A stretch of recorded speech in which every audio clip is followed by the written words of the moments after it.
पूरे ब्रह्मांड में जुबान ही एक ऐसी चीज है जहां पर जहर और अमृत एक साथ रहते हैं। सबसे अधिक घाव यदि कोई पहुंचा सकता है तो वो है हमारे शब्द, हमारे वचन। शब्द यदि चाहें तो अमृत बनकर आपको जीवन दान दे सकते हैं, या फिर घृणा का विष बनकर आपके जीवन को पीड़ादायी बना सकते हैं। एक बार एक आदमी का अपने पड़ोसी से झगड़ा हो गया। उसे इतना क्रोध आया कि उसने अपने पड़ोसी को बहुत अपशब्द कहे।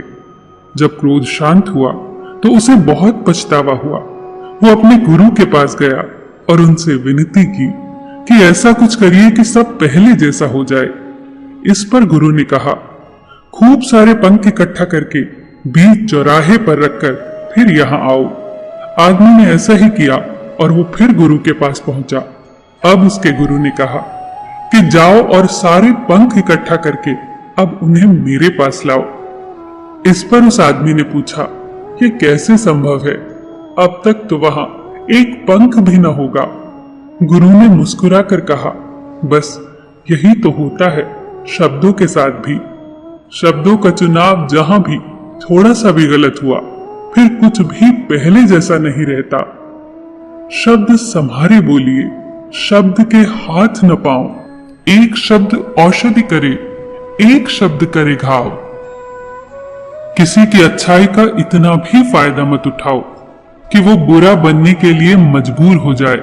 बुरा हमेशा वही बनता है जो अच्छा बनकर टूट चुका होता है। पसंद करना और प्यार करना दोनों अलग अलग चीजें हैं। जिन्हें फूल पसंद होता है वो उन्हें तोड़कर अपने पास रख लेते हैं, पर जिन्हें फूलों से प्यार होता है वो उसे तोड़ते नहीं हैं बल्कि उसकी देखभाल करते हैं। मूल्यवान वो नहीं जो ग्रहण किया जाता है, बल्कि मूल्यवान तो वो है जो पचाया जाता है।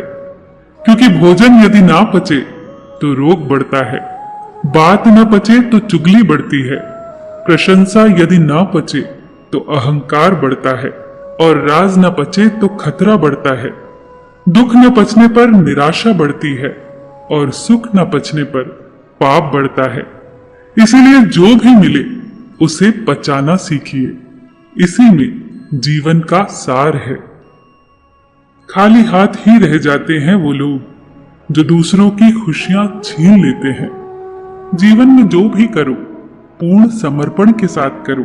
प्रेम करो तो मीरा जैसा, प्रतीक्षा करो तो शबरी जैसी, भक्ति करो तो हनुमान जैसी, और शिष्य बनो तो अर्जुन जैसा। फकीरों की सोहबत में बैठा कीजिए, बादशाही का अंदाज खुद ब खुद आ जाएगा। प्रभु कहते हैं, तुम किसी का कुछ न बिगाड़ो, मैं तुम्हारा कुछ न बिगड़ने दूंगा। घड़ी को सिर्फ देखो मत, बल्कि वो करो जो घड़ी करती है। बस चलते रहो। अगर रास्ता खूबसूरत हो तो पता करो कि किस मंजिल को जाता है, लेकिन अगर मंजिल खूबसूरत हो तो रास्ते की परवाह कभी मत करो। वर्तमान से सुख लेने का प्रयास करो। भविष्य तो कपटी होता है जो केवल आश्वासन देता है, गारंटी नहीं। छोटी छोटी खुशियां ही तो जीने का सहारा बनती हैं। इच्छाओं का क्या है, वो तो पल पल बदलती हैं। जीवन में दो लोगों का होना बहुत जरूरी है। एक कृष्ण का जो ना लड़े फिर भी जीत पक्की कर दे, दूसरा कर्ण का जो हार सामने हो फिर भी साथ न छोड़े। और ये अंतिम पंक्तियां आप सभी के लिए।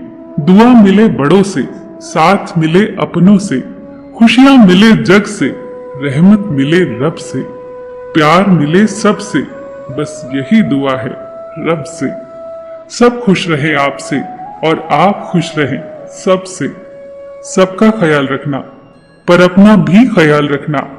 हमेशा मुस्कुराते रहना, कभी अपने लिए तो कभी अपनों के लिए।